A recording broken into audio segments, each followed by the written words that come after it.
AKTU के exams के लिए अभी भी यूट्यूब के रैंडम वीडियोस देख रहे हो? मुझे भी वही प्रॉब्लम थी। फिर मैंने डाउनलोड किया यूनिक सीरीज ऐप जो एकेटीयू के सिलेबस के हिसाब से बना है। अब हर सब्जेक्ट एकदम इजी लगता है। यहाँ मिलते हैं जो वीडियो लेक्चर्स, नोट्स और प्रीवियस ईयर पेपर्स, सब एकेटीयू सिलेबस के अकॉर्डिंग। बेस्ट पार्ट, पहली परचेज पे 20% ऑफ भी है। बस कोड यूज करो, SAVE20। डाउनलोड करो अभी unique series app, smart students की चॉइस।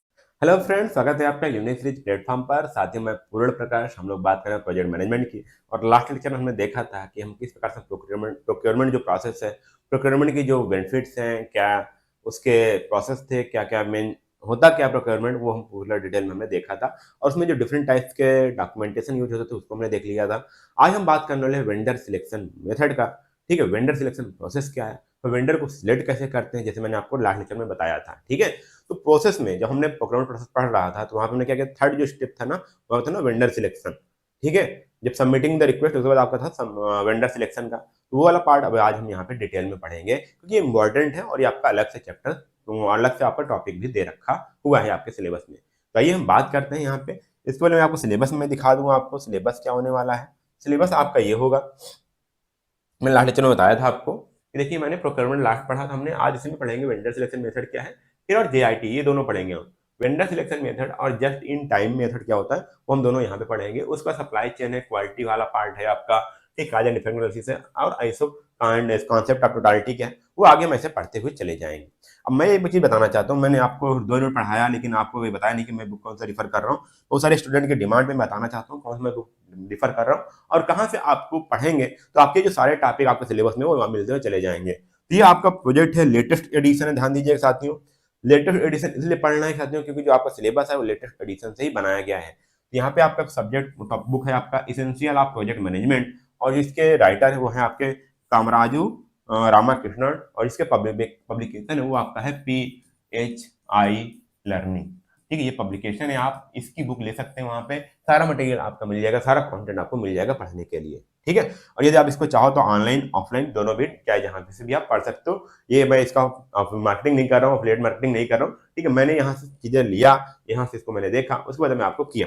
हाँ, थोड़ा सा आपको टेक्स्ट बुक टाइप का नहीं है, ठीक है, सारी चीजें एक्सप्लेन में दिया गया, यहाँ पे टेक्स्ट बुक नहीं है, ये आपको थोड़ा समझना पड़ेगा, लेकिन आपको सारा जो आपका सिलेबस है वो आपको यहाँ पे मिल जाएगा पढ़ने के लिए। ठीक है, आइए अब हम बात करते हैं यहाँ पे जो हमने बात किया था वेंडर सिलेक्शन प्रोसेस। ठीक है, अब यहाँ पे वेंडर सिलेक्शन कौन होता है, वेंडर कौन होता है, जो कोई भी एक्सटर्नल सोर्स होता है, कोई भी एक्सटर्नल पर्सन होता है, आपके ऑर्गेनाइजेशन के बाहर का होता है, वो कोई भी हो सकता है। अब ऑर्गेनाइजेशन के अंदर कोई होता है, उस पर आपका ट्रस्ट होता है, उसको आप जान रहे हो, वो आपके कंट्रोल में है।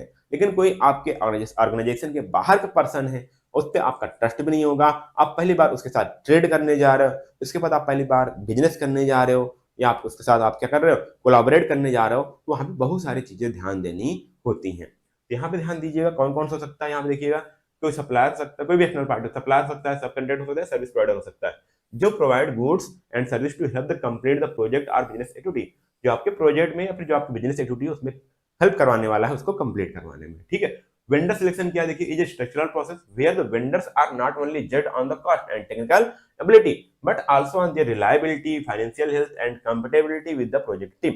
अब ध्यान दीजिएगा, वेंडर सिर्फ आपको सामान ही नहीं देने वाला है, ठीक है, न ताकि आप उसका पैसा देख लो, हाँ पैसा सही दे रहा है, कम पैसे में दे रहा है ना, और आपका कम जो आपकी टेक्निकल स्पेसिफिकेशन है वो मीट कर पा रहा है, अब उसे खरीद लो नहीं। हम उसकी रिलायबिलिटी, उसका फाइनेंशियल हेल्थ क्या है और कंफर्टेबिलिटी क्या है प्रोजेक्ट टीम के साथ, वो भी हम चेक करेंगे। देखिए यहाँ पे अभी हम और सारी बात करेंगे। यहाँ पे देखिएगा, vendors chosen by companies a systematic and organised way, मतलब कि जो भी कंपनी होती है जिस वेंडर को सिलेक्ट करना है उसका एक प्रोसेस होता है, सिस्टमेटिक वे से वो यूज करती हैं।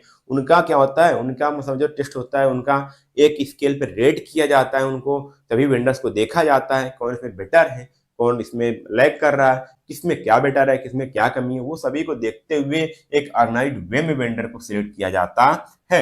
एक selected vendor subcontractor becomes a key stakeholder in the project. आगे चल को की स्टेक होल्डर होने वाला है, मैंने आपको स्टेक होल्डर बताया था आपको क्या होता है, जिससे या कोई पर्सन या कोई ऐसा पर्सन या कोई ऐसा पार्टी हो सकती है जिससे प्रोजेक्ट को अफेक्ट, जो जिसके कारण प्रोजेक्ट अफेक्ट हो सकता है या फिर जो प्रोजेक्ट से अफेक्ट हो सकता है, दोनों। ठीक है, यहाँ पे कोई पर्सन हो गया यहाँ पे कोई आपका प्रोजेक्ट बन गया, ठीक है। हो सकता है इसके कारण हमारा प्रोजेक्ट अफेक्ट हो सकता है, ठीक है, या फिर हो सकता है प्रोजेक्ट के कारण ये अफेक्ट हो सकता है। ये क्या हुआ, आपका स्टेक होल्डर हुआ।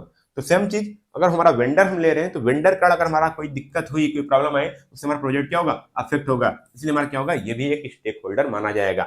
इसलिए वहां पे इसको और आपको स्ट्रक्चर्ड वे में और आपको केयरफुली वेंडर का सिलेक्शन करना होता है।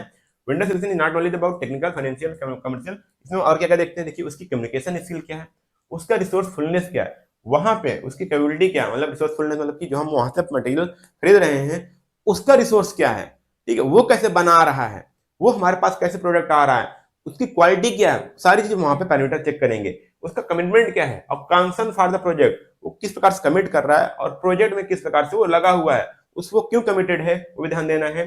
टीम कैपेबिलिटी एंड कोलैबोरेशन, वो हमारे प्रोजेक्ट टीम के साथ कैसे कोलैबोरेट कर पा रहा है, वो कैसे, उसकी कैपेबिलिटी क्या है, उसकी योग्यताएं क्या है कि हमारे प्रोजेक्ट टीम के साथ वो बात कर पाए। पता चला हम यहाँ पे प्रोजेक्ट हमारा चल रहा है यहाँ पे नॉर्थ में, ठीक है, और एक साउथ का बंदा उठा ला है, कोई साउथ का वेंडर लिए, बट उसको कम्युनिकेट करना या इंग्लिश, ठीक है, इंग्लिश और हिंदी दोनों लैंग्वेज नहीं आती, तो उधर का हम कम्युनिकेट कैसे कर पाएगा वो, ठीक। तो इस टाइप पे वहां पे अगर हम देखेंगे ऐसा कोई वेंडर ऐसा है जिसको यहाँ पे कम्युनिकेट करना इजी नहीं है, तो हम उससे कहाँ बात कर पाएंगे, उससे हम कहाँ सामान ले पाएंगे, ठीक है, उसको हम कैसे अपना प्रोजेक्ट का एक पार्ट हम उसको दे पाएंगे, ठीक है, कैसे हम आउटसोर्स कर पाएंगे, क्योंकि वो हमारी टीम के साथ बात ही नहीं कर पा रहा सही से, कोलैबोरेशन नहीं हो रहा है, ठीक। तो इसमें क्या होगा, या तो कोई हम, अगर वेंडर ज्यादा इंपॉर्टेंट है, जो कंपनी है वो कोई ऐसा मीडिएटर ढूंढेगी जिसको दोनों लैंग्वेज आते हो, इस प्रकार से वहां पे काम होगा। ये चीजें होती हैं। अब यहाँ प्रोसेस क्या है ध्यान दीजिए, उसके बाद आप सारा चीज समझ में आ जाएगा। तो यहाँ पे हम क्या करते हैं, सिर्फ प्रोसेस क्या आपका, identify the needs and vendor requirements, ठीक है।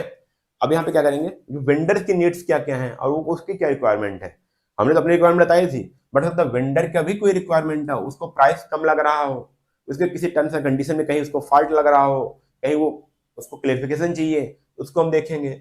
उसके रिसर्च पोटेंशियल वेंडर्स, और यहाँ पे देखिए वेंडर्स हो गया, यहाँ पे कौन कौन से वेंडर्स हैं उसको देखेंगे, ठीक है। ये तो बात हो रही है यहाँ पे, तब बात हो रही है कि जब आपके पास कोई पोर्टल नहीं है, प्रोक्योरमेंट पोर्टल नहीं है, तब की बात हो रही है। तो आप अपने आइडेंटिफाई को देखोगे, ठीक है, अपने नीड्स को देखोगे, उसके बाद आप क्या करोगे, वेंडर की रिक्वायरमेंट थोड़ा सा देखोगे कि हमको वेंडर से क्या क्या चाहिए।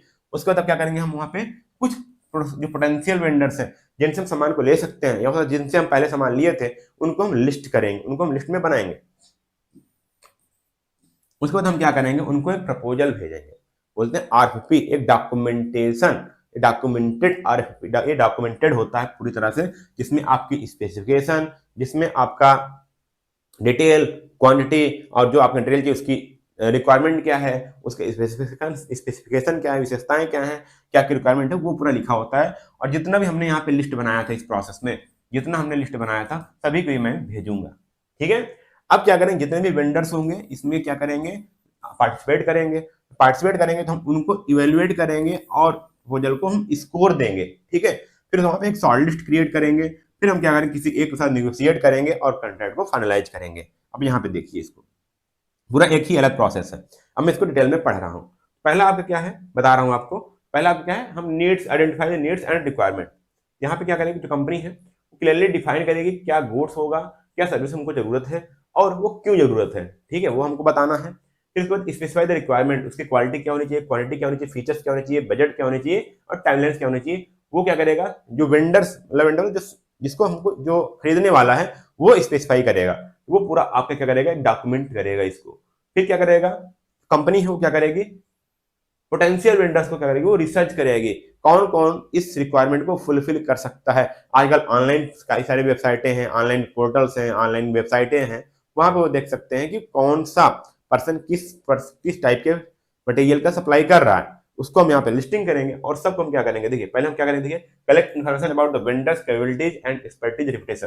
पहले हम यहाँ पे ऑनलाइन जो हमको मिला या उससे हम कंटेक्ट करके या अदर जो सोर्सेस हैं उनसे हमने उसकी इन्फॉर्मेशन लेने की कोशिश की, कौन कौन सी वेंडर की कैपेबिलिटी क्या है, उसका एक्सपर्टीज क्या है और रेपुटेशन क्या है, वो मार्केट में कितना काम कर चुका है, उसका टर्नओवर क्या है, उसका कमर्शियल आपका जो पोजीशन है वो क्या है, उसकी फाइनेंशियल पोजीशन क्या है, ठीक है, और पास्ट बिहेवियर क्या रहा है अदर प्रोजेक्ट के साथ, उसको हम यहाँ पे इन्फॉर्मेशन करेंगे। Tools like AI can save time by quickly identifying the suitable property. यहाँ पे आजकल एआई टूल्स बहुत सारे चीज आ गए हैं, कई सारे पोर्टल्स आ गए जहाँ पे हम डिफरेंट डिफरेंट टाइप्स के वेंडर्स को हम सिलेक्ट कर सकते हैं या फिर लिस्ट कर सकते हैं। हमने क्या किया, हम अपने रिक्वायरमेंट को हमने देखा, हमको रिक्वायरमेंट चाहिए, हमने वेंडर्स को देखा, ठीक है, वेंडर्स को देखा कि ये वेंडर्स हमारे हमारे लिए हेल्पफुल हो सकते हैं, ये हमारे रिक्वायरमेंट को फुलफिल कर सकते हैं। इसका दूसरा तरीका होता था, क्या हमने क्या किया था, जो प्रोक्योरमेंट पोर्टल होते हैं वहां पे वेंडर्स जो हमारे होते हैं पहले से मौजूद होते हैं, प्रोक्योरमेंट पोर्टल पे हमने रिक्वेस्ट को डाल देते हैं, तो वहां से हमारा ये चीज मिल जाता है, वहां पे थोड़ा सा ये आसानी हो जाती है, ठीक है। अदरवाइज हम क्या करते हैं, अदरवाइज हम किसी इंडिविजुअल लेकिन एक एक करके हम वेंडर्स को हम अपना प्रपोजल हम भेज सकते हैं। उसके बाद हमारा क्या होगा, हम रिक्वेस्ट फॉर प्रपोजल, ठीक है। अब उनको क्या करेंगे, जो हमारा डिटेल डॉक्यूमेंटेशन था, जो हमारे नीड्स को दिखा रहा था, उनको एक डॉक्यूमेंटेड फॉर्मेट में हम जितने भी वेंडर हमारे सिलेक्टेड थे उनको भेजेंगे। तो हमारा जो डॉक्यूमेंट तैयार होता है, जिसमें हम रिक्वायरमेंट अपने रिक्वायरमेंट डाले होते हैं, पार्टी डाले होते हैं, अमाउंट डाले होते हैं, उसकी कितने क्वांटिटी में हमको कौन सा प्रोडक्ट चाहिए होता है, वो हमारा क्या होगा, आरएफपी होगा, ठीक है। अब उनको जो हमने जो वेंडर को लिस्ट में बनाया था उसको हम भेजेंगे, prepare detail RFP with the project needs, ठीक है, और share the RFP with the potential vendor with invite proposal. उनको हम वेंडर्स जो हैं उनको इनवाइट करेंगे कि आप इस प्रपोजल को देखिए और अपना यदि आप इसमें कैपेबल हैं तो आप इसको फिल करिए, ठीक है, मतलब कि इसको भरें। जब वो भरेंगे तो आपके पास पता चल जाएगा कि हाँ ये जो वेंडर्स हैं ये हमारी रिक्वायरमेंट को फुलफिल कर सकते हैं। हमने पहले लिस्ट बनाया, हो सकता है हमने गलत लिस्ट बना हो, या हमने जिसको डाला था लिस्ट में वो उसके लिए कैपेबल नहीं हो, वो नहीं फॉर्म फिल करेगा। उसने अब वहां से क्या करेगा, हमारे पास जो वेंडर्स वो प्रपोजल डालेंगे, हाँ मैं ये फिल कर सकता हूँ, मैं ये फिल कर सकता हूँ, मैं ये फिल कर सकता हूँ, ठीक है। अब वहां पे जो हमारे पास एप्लीकेशंस आएंगे हम क्या करेंगे, उनको इवेलुएट करेंगे और उनको स्कोर करेंगे। Assess proposal to technical expertise, solution, pricing and delivery schedules, इन सभी के हिसाब से हम उनको क्या करेंगे, असेस करेंगे, उनको हम क्या करेंगे, उनको इवेल्युएट करेंगे। उसके बाद क्या होगा, use a scoring rating system to compare vendors fairly. अब यहाँ पे हम क्या करेंगे, यहाँ पे एक रेटिंग डालेंगे, यहाँ पे स्केल बनाएंगे, ठीक है, 1 से 10 तक, 1 से 5 तक, और उस पर हर पैरामीटर्स को हम क्या करेंगे, सभी वेंडर्स को रेटिंग देंगे, ये चीज होता है। उसके बाद यहाँ पे एक शॉर्ट लिस्ट क्रिएट करेंगे। अब यहाँ पे क्या होगा, select top vendors based on the scores and suitability. अब जितना यहाँ पे मान लीजिए उसमें से हमने 4 वेंडर को सिलेक्ट किया जो काफी अच्छा स्कोर कर रहे थे, उनको हमने सिलेक्ट किया, ठीक है। अब हम उनसे डिस्कस करेंगे, प्राइसिंग डिस्कस करेंगे, स्कोप डिस्कस करेंगे, और क्या क्या आप डिलीवर कर पाओगे, और आइटम्स, टर्म्स, कंडीशन क्या है, उनको हम क्या करेंगे, वहां से उनसे डिस्कस करेंगे। सेम चीज हमारा क्या होता है, जब कोई प्रोक्योरमेंट होता है तो वहां पे टॉप 3 दो होते हैं, एक L1, L2, L3, 3 लोगों को लिया जाता है, ठीक है। टॉप 3 को लिया जाता है जो मिनिमम बिल्ड किए होते हैं, फिर उनसे डिस्कस किया जाता है। जब प्रोक्योरमेंट पोर्टल पे जाते हो तो आप, चाहे जेम हो गया चाहे ई टेंडर हो गया, ठीक है। सेम चीज आप यहाँ पे आप खुद कर रहे हो, ठीक है, कोई कंपनी खुद कर रही है, कोई प्रोग्राम पोर्टल नहीं यूज कर रही, तब यहाँ पे उन्होंने क्या किया कि सभी से एक स्कोर के हिसाब से उन्होंने टॉप वेंडर्स को सिलेक्ट किया। अब यहाँ पे क्या होगा, negotiate and finalise the contract. अब जो हमने क्या किया, जो जिन टॉप 3 या 4 में से हमने डिस्कस किया था, उनमें किसी एक को बेस्ट सिलेक्ट करेंगे, जो बेस्ट फिट होता है उसको हम सिलेक्ट करेंगे, और उसके साथ हम क्या करेंगे, कॉन्ट्रैक्ट को फाइनलाइज करेंगे। अब वहां से हम क्या करेंगे, फाइनली कॉन्ट्रैक्ट को साइन करेंगे, फिर वहां से हम प्रोजेक्ट को हम यहाँ पे लेंगे। अब यहाँ पे हम क्या क्या देखेंगे, देखिएगा, साइन कर जब कॉन्ट्रैक्ट साइन करेंगे तो उसमें क्या क्या होगा, हमारा डिलीवरेबल्स क्या होगा, क्या क्या हमारे पास मटेरियल आएंगे, उनका पेमेंट्स क्या होगा, टाइमलाइंस क्या होने वाली, वारंटी क्या देने वाले हैं, और कोई यहाँ पे डिस्प्यूट होता है तो उसका मेथड वो कैसे सॉल्व होगा, वो सारी चीजें हमारे जो कॉन्ट्रैक्ट साइन होता है ना, वो उस पर हमारा मेंशन होता है। तो वहाँ पे लास्ट लेक्चर में बताया था, प्रोक्योरमेंट अलग है, टेंडर अलग है, कॉन्ट्रैक्ट अलग है। तो यहाँ कॉन्ट्रैक्ट क्या हमारा लीगल डॉक्यूमेंट होता है, जिसको दोनों पार्टी साइन करती हैं और एग्री करती हैं एक दूसरे के रिक्वायरमेंट को फुलफिल करने के लिए, ठीक है।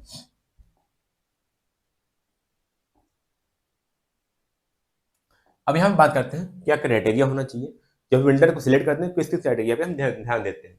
तो उसका एक्सपर्टीज क्या है, उसकी कैपेबिलिटी क्या है, यहाँ पे उसका पास्ट वर्क क्या रहा है, उसका इंडस्ट्री एक्सपर्टीज क्या है, और उसका वर्क को डिलीवर करने की क्या एबिलिटी रही है पास्ट एक्सपीरियंस पे। तो वो हम यहाँ पे देखते हैं कि उसका एक्सपीरियंस क्या है और कैपेबिलिटी क्या है, पहला चीज हो गया, ठीक है।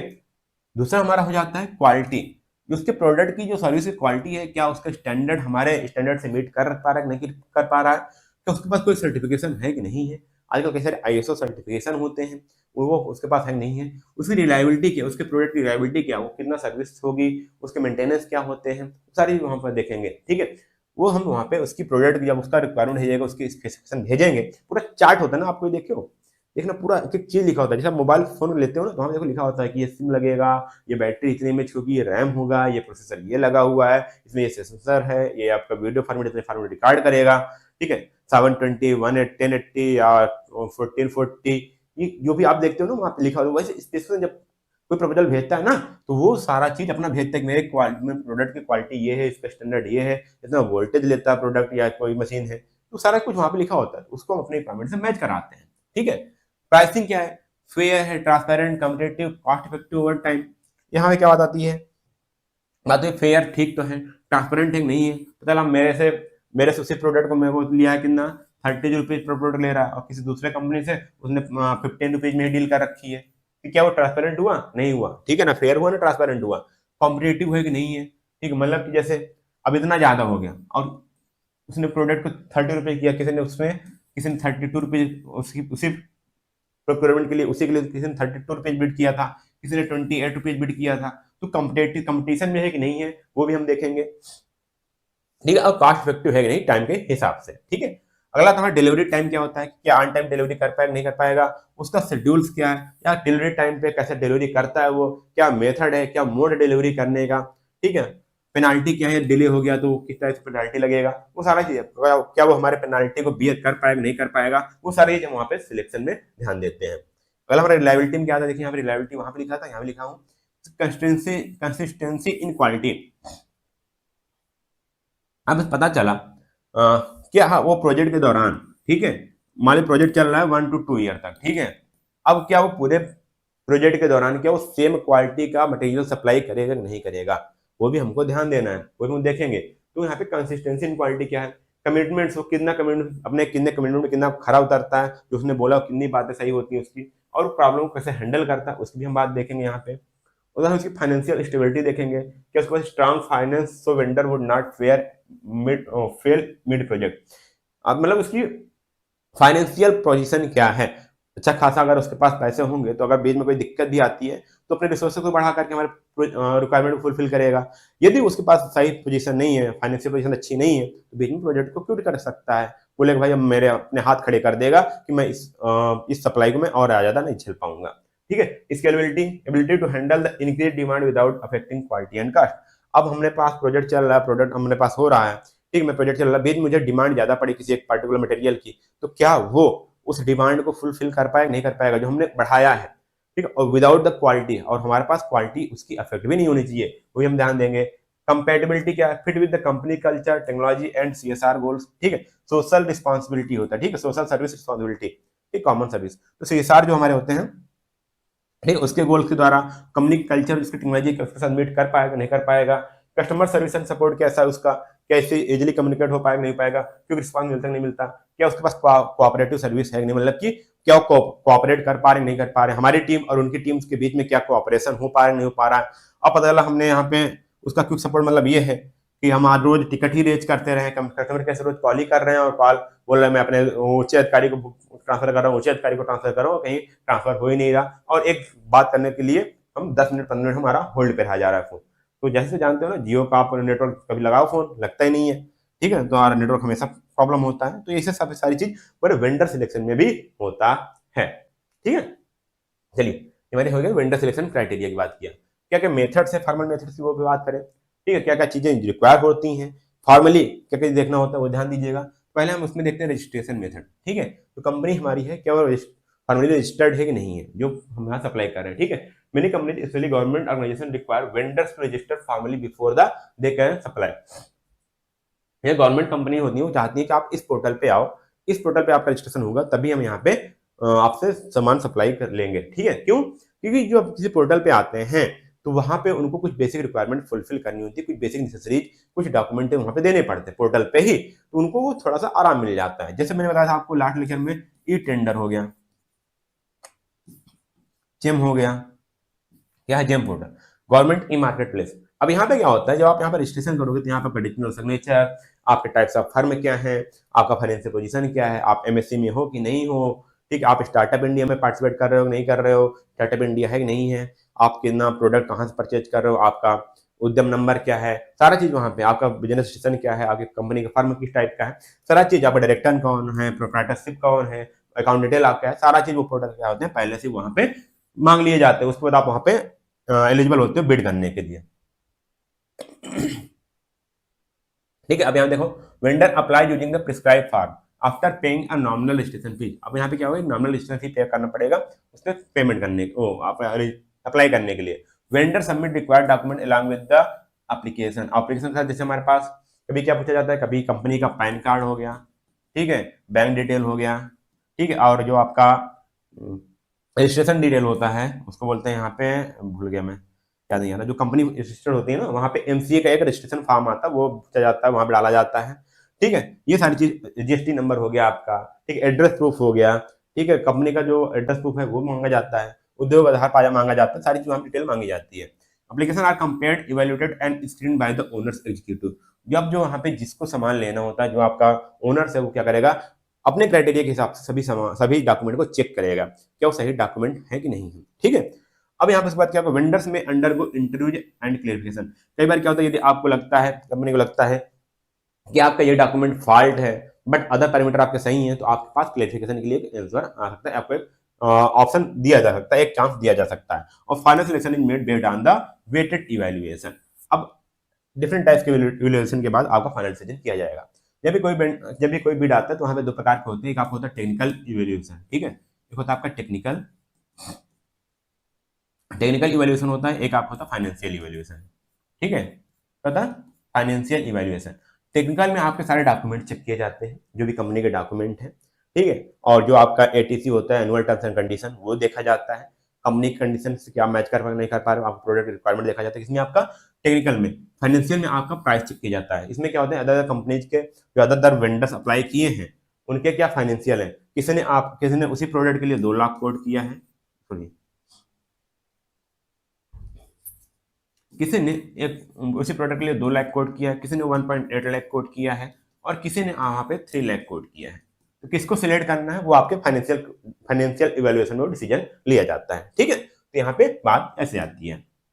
आगे हम बात करते हैं डॉक्यूमेंट क्या क्या जरूरत पड़ती है। देखिए यहाँ पे टाइप्स ऑफ कंपनी, प्राइवेट है, पब्लिक कंपनी, पार्टनरशिप है, फैमिली बिजनेस है, तो इस हिसाब से वहां पे आपका डॉक्यूमेंट टाइप लगता है। जैसे मैं बताया आपको, पैन हो गया, बैंक डिटेल हो गया, जीएसटी हो गया, और एमएसएमई डिटेल्स हो गई, ठीक है, और आपका एमसीए पोर्टल से जो आपका रजिस्ट्रेशन फॉर्म होता है वो आपका लगाना ही लगाना होता है, ठीक। उसके बाद आता है proof of the previous supply, आपने पहले कौन कौन सप्लाई किए थे वो आपकी बात आती है यहाँ पे, और क्या क्या रेफरेंस लिस्ट है, या आपने किस किस को पहले सप्लाई किया, कौन कौन आपको रिफर किया है, कि आप कौन कौन आपको रिकमेंड करता है, उसकी लिस्ट आप लगाओगे, कौन कौन सी कंपनी आपको रिकमेंड कर रही है। ये सारी चीज आती है यहाँ पे, सब लगते हैं। और यहाँ पे क्या लगता है, देखिए यहाँ पे क्या बोला गया, स्पेसिफिकेशन ऑफ अर्लियर सप्लाई, जो आपने इसके पहले सप्लाई किया था, प्रोडक्ट या सप्लाई किया था, उसका स्पेसिफिकेशन क्या क्या था, किस टाइप के प्रोडक्ट किस क्वांटिटी में आपने सप्लाई किया है, एम्प्लॉय स्ट्रेंथ क्या है आपकी, और आपका ऑर्गेनाइजेशन स्ट्रक्चर क्या है, ठीक है, बहुत कम मांगा जाता है ये, और बाकी यहाँ पे पूछा जा सकता है। Manufacturing, testing and laboratory facility क्या है आपके यहाँ, आप प्रोडक्ट कैसे मैन्युफैक्चरिंग करते हो, उस मैन्युफैक्चरिंग प्रोसेस क्या है, कैसे आप इसको टेस्ट करते हैं, और लेबोरेटरी फैसिलिटी क्या है, कि आप खुद लेबोरेटरी आपके अंदर है, या किसी बाहर थर्ड एजेंसी को आप लेबोरेटरी के लिए आप हायर कर रखे हो, आउटसोर्स कर रखे हो। Appreciation letter for the part success and performance, जो आपने पहले प्रोडक्ट को डिलीवरी की है दूसरे ऑर्गेनाइजेशन के साथ, दूसरे कंपनीज के साथ, क्या उन्होंने आपको अप्रिशिएट किया नहीं किया, आपने कोई मिला नहीं मिला, उसको आपका लेटर दिया जाता है। कैपिटल स्ट्रक्चर क्या आपका, फाइनेंशियल स्टेटमेंट क्या है, लास्ट 5 ईयर, मतलब यहाँ देखा जाता है कि टर्नओवर से मतलब कि आपका लास्ट पिछले 5 साल 3 साल का टर्नओवर क्या रहा है। Details of the bankers and bank guarantee limits, ये सब चीज डॉक्यूमेंट में ये सब चीज मांगे जाते हैं, ठीक है, मांगे जा सकते हैं, अब आगे मांगे ही जाते हैं, क्योंकि आप देख पा रहे हो इसमें से कोई भी ऐसा डॉक्यूमेंट नहीं है जो अननेसेसरी हो, ठीक है। अब चलते हैं यहाँ पे आगे बात करते हैं। यहाँ पे इवैल्यूएशन प्रोसेस क्या होता है, देखिएगा यहाँ पे ईच पॉइंट, जो जिनका भी आपका हर कंपनी का अलग क्राइटेरिया होता है, कौन कौन सा उनको पॉइंट, किस किस पॉइंट उनको रेट करना है, किस किस पॉइंट पे क्या क्या पैरामीटर उनको सिलेक्ट करना है, वो आप अलग कंपनी अपने देखती है। तो यहाँ पे अलग जो उसके पास पैरामीटर्स है उनको क्या करेगी, उस पर आपको या वेंडर्स को क्या करना है, वेंडर्स क्या करेगी, वेंडर्स को वो क्या करेगी, स्केल करेगी, ठीक है, 1 से 10 तक या 1 से 5 तक।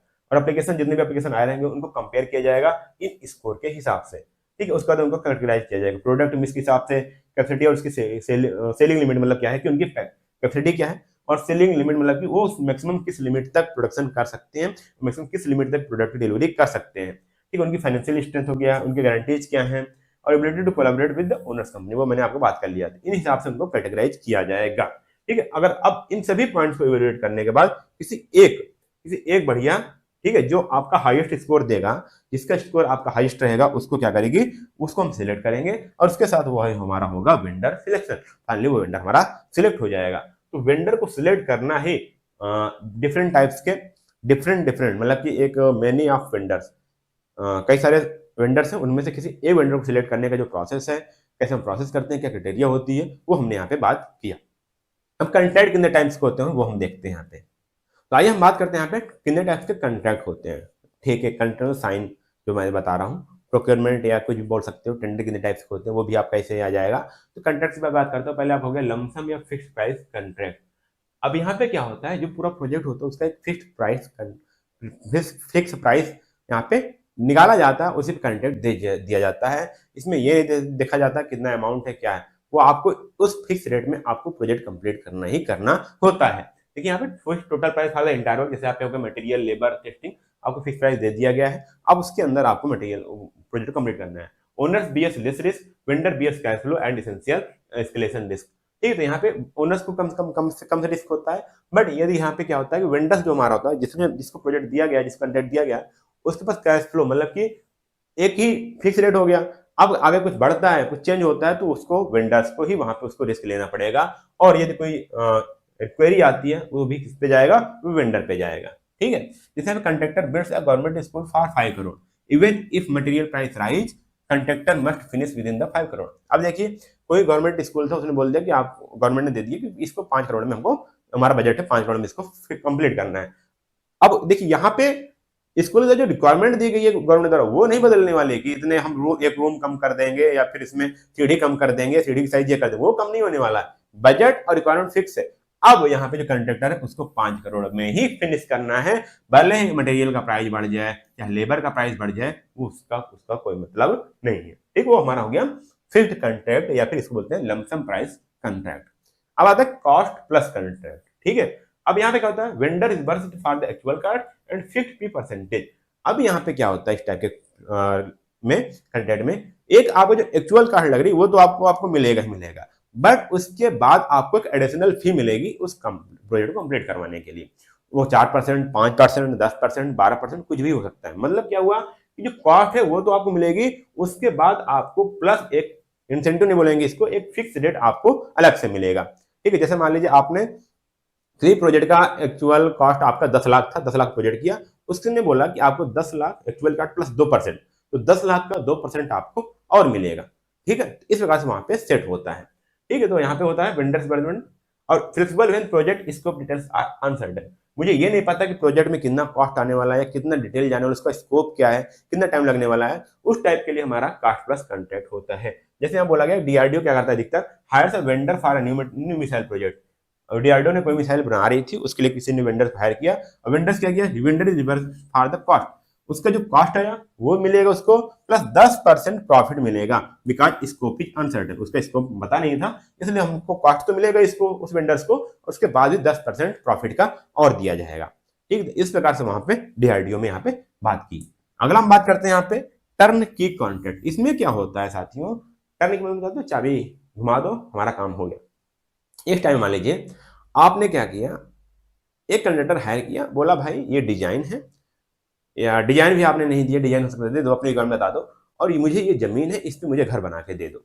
अब यहाँ पे मैं एक दिन भी देखने नहीं आऊंगा, क्या करूंगा, एक भी दिन में देखने नहीं आऊंगा। मैं कब आऊंगा, जब पूरा घर बन के तैयार हो जाएगा। ठीक है, पूरा घर बन के तैयार होगा, उसमें लाइटिंग, फिनिशिंग, फर्नीचरिंग सब कुछ हो जाएगा। मैं उसमें आप दरवाजा कर देना, सब कुछ करने के बाद ताला घुमा देना, मैं आऊंगा सिर्फ ताला खोलने, चाबी घुमाऊंगा, घर मेरा हो जाएगा।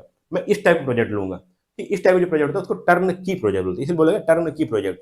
ठीक है, इसमें क्या है, आपको थोड़ा भी हैंडल नहीं करना, सब कुछ कंट्रैक्टर करेगा, आपको जो पैसा पैसा हो गया। ठीक है, आपका जो बात हो गई, रिक्वायरमेंट होगा, आपने रिकॉर्ड बता दिया, अब सिर्फ आप लास्ट टाइम में आपको फाइनल प्रोजेक्ट मिलेगा, उसके आगे आपको कुछ नहीं करना है। ठीक है, ये बात होती है। यहाँ पे देखिएगा, vendor handles design, manufacturing, testing, erection and commissioning. अभी आप जो वेंडर लिया, अब वो ध्यान दें कि उसकी डिजाइनिंग क्या होने वाली है, वो कैसे मैन्युफैक्चर करने वाला है, कैसे टेस्ट करेगा, कैसे यहाँ पे उसको खड़ा करेगा, कैसे उसकी कमीशनिंग होगी, पूरा उसका वेंडर का डिटेल, वो वेंडर का पूरा वहां पे रिस्क होने वाला है। Include penalty, bonus clauses for delays and early completion. अब यहाँ पे देखिएगा, इसमें कोई आपकी डिले होती है, कोई आपका यहाँ पे पेनाल्टी आती है, तो वो भी सिर्फ किसको होगा, वो कॉन्ट्रैक्टर ही बियर करेगा, ओनर नहीं बियर करने वाला है। इसीलिए इसको बोलते हैं टर्न की प्रोजेक्ट। सारा कुछ कंप्लीट होगा, बस जाना है, जो ओनर आएगा वो पहले दिन से रहना स्टार्ट कर दिया घर में, तो भाई चाबी घुमाया, चालू हो गया। यहाँ बोला गया दिल्ली मेट्रो रेल प्रोजेक्ट, जैसे हमारा डीएमआरसी है, उसने क्या किया, किसी वेंडर को दे दिया कि आप पूरी तरह से मेट्रो को बना दो, ठीक है। Vendor deliver fully operational station where DMRC just turn the key and start, मतलब कि पूरी तरह से कंप्लीट प्रोजेक्ट रहेगा, सब कुछ चल रहा है, इवन पहले से मेट्रो तो चल रहे रहेंगी, बस सब कुछ टेस्टिंग वेस्टिंग होकर पड़ी रहेंगे, बट जिस दिन आपको डीएमआरसी को उसको हैंडल किया जाएगा, हैंड ओवर किया जाएगा, क्या करेगा, उसने सिर्फ स्टार्ट करेगा, इनॉग्रेट करेगा और काम चालू हो गया। तो ये बात होती है यहाँ पे टर्न की प्रोजेक्ट में, इसमें कोई दिक्कत नहीं, सब कुछ यहाँ पे वेंडर करके देगा, ठीक है, कुछ सब कुछ वेंडर करके देगा, आपको सिर्फ पैसे देने हैं, आपको चाबू घुमाना है, आप घर में रहना स्टार्ट कर देना, आपको मेट्रो चालू कर लेनी है, बस इतना ही करना है और कुछ नहीं करना होता, ठीक है। आगे हम यहाँ पे बात करते हैं, अगला हमारा है यूनिट रेट कॉन्ट्रैक्ट। इसमें क्या होता है, हम यूनिट के हिसाब से यहाँ पे पैसे देते हैं, ठीक है, हमें पता नहीं कि कितना यूनिट हमारा कितना वर्क होने वाला है, तो हम यूनिट के हिसाब से दे देते हैं, जितना यूनिट आप वर्क करोगे उतना यूनिट हम पैसा देंगे। देखिए कैसे, यहाँ पे payment based on the units of completed work, जैसे पर क्यूबिक मीटर पाइपलाइन। अब आपको कहीं पे रोड बिछानी है, जैसे आपको कभी आपको सड़क बनानी हो है, यहाँ पे खड़ंजा बिछाना है, तो क्या बोलेगा, जितने मीटर आप खड़ंजा बिछाओगे उसके हिसाब से पैसा मिलेगा। 200 मीटर हुआ, 200 मीटर इंटू जो आपका रेट फिक्स है उसके से आपको कंप्लीट करके वो मल्टीप्लाई करके आपको जो अमाउंट हुआ आपको मिल जाएगा। सेम ऐसा किया जाता है हमारा यूनिट रेट में। Common in civil and construction project, जैसे यहाँ बोला गया कंट्रैक्टर पेड 10,000 रुपीज किलोमीटर पर pipeline laid in a Bihar irrigation project, मतलब कि हर 1 किलोमीटर पाइपलाइन बिछेगा तो उसको 10,000 यहाँ पे मिलेगा। Total payment depend on the actual length completed. अब मान लीजिए जिसने उसको लेंथ कंप्लीट किया, उसने मान लीजिए 10 किलोमीटर कंप्लीट किया, तो 10 किलोमीटर इंटू 10 आपका 1 लाख रुपीज होता है, वो आपको मिल जाएगा। आपका आपने 12 किलोमीटर पाइपलाइन कंप्लीट किया तो आपका 1,20,000 होता है, वो आपको मिल जाएगा। सेम ऐसे यहाँ पे होता है क्या, यूनिट रेट में होता है, जितना अमाउंट आप वर्क करोगे, जितना यूनिट आपका वर्क होगा उस रेट के हिसाब से फिक्स हो जाएगा आपका। आप ऐसा कब करते हो, जैसे आप ईंट मंगाते हो घर के लिए, 1,000 रुपए, मतलब कितना होता है, 3,000 रुपए है 1,000 ईंट का प्राइस, ठीक है। 1,000 ईंट का प्राइस कितना है, 3,000, अगर 2,000 आया तो 6,000 हो गया, ठीक है। 8,000 अगर आपने 2 टाली महंगाई 4,000 हुआ तो उसका कितना हो गया, 12,000 रुपया हो गया। ऐसे तो आप मंगाते हो, वो भी तो आपके यूनिट रेट में ही होता है, सेम वैसा है, ठीक है।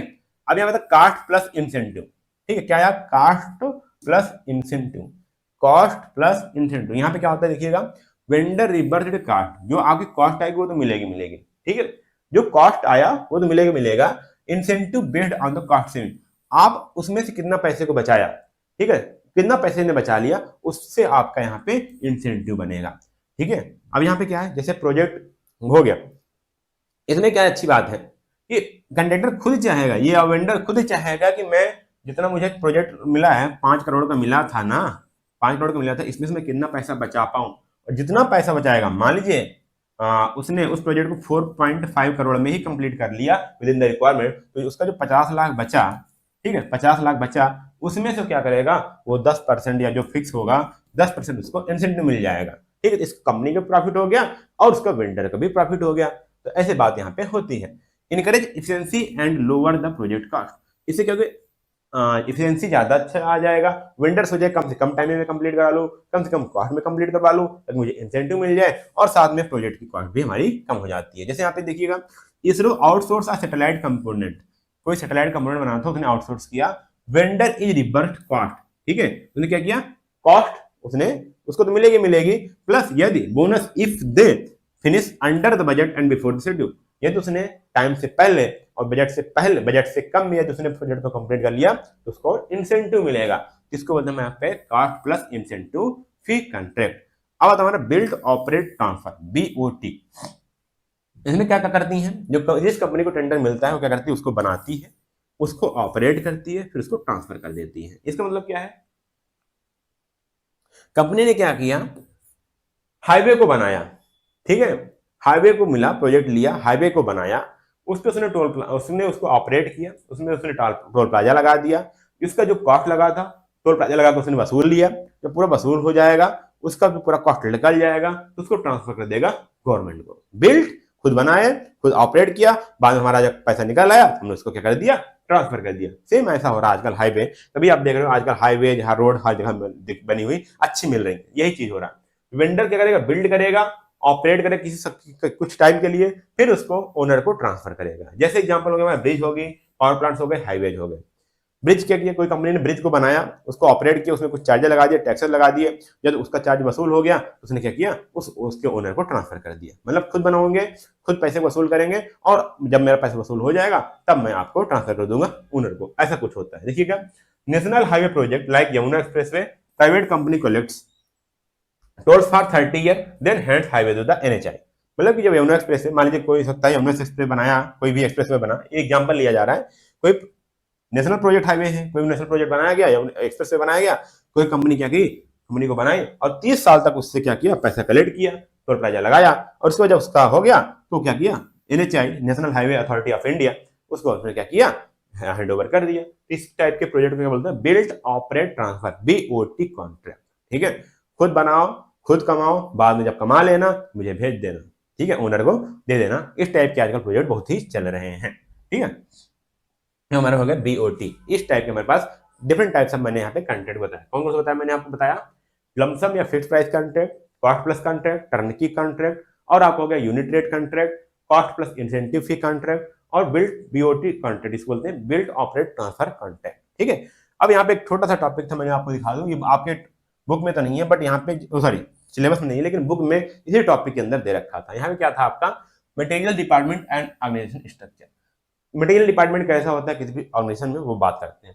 हमने इसको पहले बताया था, आपके अदर सब्जेक्ट पढ़े होंगे कैसे आपका ऑर्गेनाइजेशन स्ट्रक्चर होता है। यहाँ पे आपका CEO है, यहाँ पे डिफरेंट टाइप्स के डिपार्टमेंट होंगे, मार्केटिंग डिपार्टमेंट है, इंजीनियरिंग डिपार्टमेंट है, प्रोडक्शन डिपार्टमेंट है, फाइनेंस डिपार्टमेंट है, सेल्स डिपार्टमेंट है, क्वालिटी कंट्रोल डिपार्टमेंट है। इन्हीं में आपका बीच में आएगा मटेरियल डिपार्टमेंट। क्या आएगा, जहां मटेरियल डिपार्टमेंट आएगा वहीं पे आपका क्या, प्रोक्योरमेंट डिपार्टमेंट आएगा।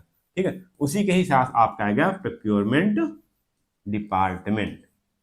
क्या आएगा, प्रोक्योरमेंट डिपार्टमेंट आएगा, क्योंकि मटेरियल प्रोक्योरमेंट से रिलेटेड होगा। तो अब यहाँ मटेरियल क्या होगा, इन्वेंट्री कंट्रोल होगा, जो सामान आया है, कितना सामान जा रहा है, कितना सामान आ रहा है, उसकी इन्वेंट्री कंट्रोल करना, उसमें स्टॉक कितना है वो ध्यान देना, हमारा इन्वेंट्री कंट्रोल आएगा। और उसमें भी एक डिपार्टमेंट आएगा परचेज जो कर रहा है, प्रोक्योरमेंट डिपार्टमेंट में परचेजिंग हो गया और स्टोर हो गया। तो इस टाइप का आपके यहाँ पे स्ट्रक्चर होता है किसी भी ऑर्गेनाइजेशन में, इसमें मटेरियल डिपार्टमेंट के लिए। कौन सा होता है, मटेरियल के अंदर दो आते हैं, इन्वेंट्री कंट्रोल आता है आपका, परचेज एंड स्टोर आता है। ठीक है, तो इस प्रकार से आपका किसी भी ऑर्गेनाइजेशन में स्ट्रक्चर होता है। तो आज हमने बात किया साथियों, वेंडर सिलेक्शन प्रोसेस क्या आता है, वेंडर कैसे सिलेक्ट करते हैं, कौन कौन से क्राइटेरिया सिलेक्ट करते हैं, ठीक है, इंपॉर्टेंस क्यों है इसको, और साथ में हमने देखा टाइप्स ऑफ कंट्रैक्ट देखा, कितने टाइप्स कंट्रैक्ट होते हैं, और लास्ट हमने ये देखा कि कैसे हमारा मटेरियल डिपार्टमेंट होता है किसी भी ऑर्गेनाइजेशन के अंदर। तो ये था साथियों आज का लेक्चर। उम्मीद करता हूँ आपको कई सारी चीज समझ में आई होंगी, कई सारी चीज आपको नॉलेज मिला होगा। फिर मिलेंगे साथियों आपको अगले लेक्चर में। यदि आपको ये लेक्चर अच्छा लग रहा है तो अपने दोस्तों तक जरूर शेयर कर दीजिए, पूरी प्लेलिस्ट को शेयर कर दीजिए, पूरे कोर्स को शेयर कर दीजिए अपने दोस्तों के साथ, ताकि वो एंजॉय कर पाए और अच्छे से इस कोर्स को समझ पाए और पढ़ पाए। ठीक है साथियों, और इसको आप भी पढ़िए, अपने नोट्स को लेकर के पढ़िएगा, ध्यान दीजिएगा। नोट्स आपको ऐप पर मिल जाएगा, तो ऐप डाउनलोड कर लीजिए, वहां पे आपको मिल जाएगा। ठीक है, ऐप पर आपको PDF मिल जाएगा, नोट्स मिल जाएंगे, वहां पे आप इसको जरूर पढ़िए और क्वेश्चन को सॉल्व करिए। एक बार अपने से रीड करेंगे तो आपको अलग नॉलेज आएगी और अलग से आप इसको समझ पाएंगे। ठीक है, फिर मिलते हैं आपको अगले लेक्चर में, तब तक के लिए धन्यवाद। जय हिंद।